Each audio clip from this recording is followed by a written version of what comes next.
ញាធរប្រឆាំងគ្រឿងញៀនអាមេរិកបានរកឃើញបណ្ដាញមួយនៅកម្ពុជាដែលសង្ស័យថាប្រើរូបិយប័ណ្ណ Digital ឬ Crypto ដើម្បីលាងលុយឲ្យបណ្ដាញ Sinaloa Cartel ដែលជាចក្រភពឧក្រិដ្ឋកម្មគ្រឿងញៀនដ៏មានឥទ្ធិពលរបស់មិចស៊ិចកម្ពុជាថាករណីនេះកំពុងស៊ើបអង្កេតស្ថានទូតសហរដ្ឋអាមេរិកប្រចាំកម្ពុជាប្រកាសកាលពីថ្ងៃទី20ខែសីហាឆ្នាំ2026ថាកិច្ចសហការរវាងរដ្ឋបាលអនុវត្តច្បាប់ប្រឆាំងគ្រឿងញៀនរបស់សហរដ្ឋអាមេរិកហៅកាត់ថា DEA នៅរាជធានីភ្នំពេញនិងរដ្ឋ New Jersey បានជួយរកឃើញបណ្ដាញក្នុងស្រុកមួយដែលធ្វើការលាងលុយតាមរូបិយប័ណ្ណ Crypto ឲ្យក្រុម Sinaloa Cartel ក្រុម Sinaloa Cartel ត្រូវគេដឹងថាជាអ្នកផលិតគ្រឿងញៀនសំយោគបង្កឲ្យមនុស្សរាប់ម៉ឺនអ្នកស្លាប់ជារៀងរាល់ឆ្នាំជាពិសេសនៅអាមេរិកក្រុមនេះត្រូវបានរដ្ឋបាលលោក Donald Trump ដាក់ក្នុងបញ្ជីអង្គការភេរវកម្មបរទេសស្ថានទូតអាមេរិកថាតាមរយៈការពង្រឹងការចែករំលែកព័ត៌មានស៊ើបការនិងការសម្របសម្រួលប្រតិបត្តិការអាមេរិកនិងសមាជិកកម្ពុជាកំពុងតែសកម្មក្នុងការប្រយុទ្ធប្រឆាំងទៅនឹងការជួញដូរគ្រឿងញៀនឆ្លងដែននិងឧក្រិដ្ឋកម្មដែលមានការរៀបចំជាប្រព័ន្ធ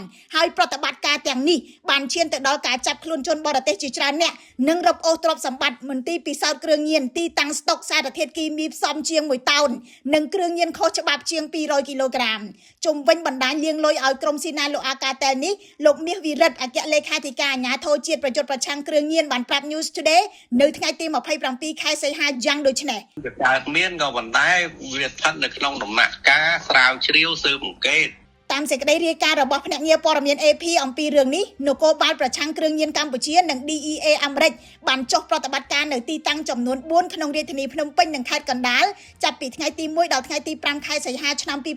2026 AP រាយការណ៍បន្ថែមថាមន្ត្រីអាមេរិកបានរឹបអូសរូបិយប័ណ្ណ Digital Crypto ប្រហែល7លានដុល្លារដែលជាប់តាក់ទងទៅនឹងក្រុមជួញដូរគ្រឿងញៀននេះនៅរដ្ឋ New Jersey ហើយជនសង្ស័យក្នុងករណីនេះកំពុងត្រូវបានស្វែងរកនៅក្នុងប្រទេសកម្ពុជាយោងតាម AP កន្លងមកកម្ពុជាត្រូវបានប្រើភាគច្រើនជាផ្លូវឆ្លងកាត់សម្រាប់គ្រឿងញៀនដូចជាមេតាំងហ្វេតាមីនដែលមានប្រភពពីតំបន់ត្រីកោណមាសជាប់ព្រំដែនមីយ៉ាន់ម៉ាឡាវនិងថៃប៉ុន្តែប៉ុន្មានឆ្នាំចុងក្រោយនេះកម្ពុជាក៏បានក្លាយទៅជាទីតាំងរបស់បណ្ដាញឧក្រិដ្ឋកម្មជាពិសេសបណ្ដាញឆបោកអនឡាញខ្ញុំរស់សុធាពី News Today NTTV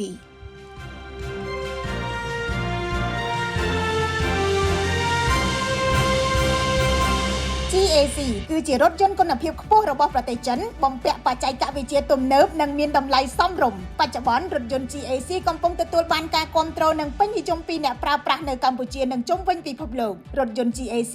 នាំចូលនិងចែកចាយផ្លូវការនៅកម្ពុជាដោយក្រុមហ៊ុន TH Group